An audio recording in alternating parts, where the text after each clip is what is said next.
The civil authorities have issued a child abduction emergency for all of Florida beginning at 8:21 p.m. and ending at 10:21 p.m. A Florida Amber Alert has been issued for Paradise Levy, a black female, 8 months old, 2 feet tall, 16 pounds, brown hair and brown eyes, last seen in the area of the 1,300 block of Stonehill Way in Orange Park, Florida, who was last seen wearing a diaper. The child may be in the company of Terry Levy, a black male, 6 feet tall, 205 pounds, brown hair and brown eyes, who was last seen wearing a pink long sleeve shirt. They may be traveling in an unknown vehicle with an unknown male.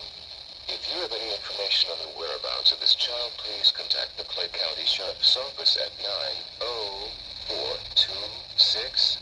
904-2646.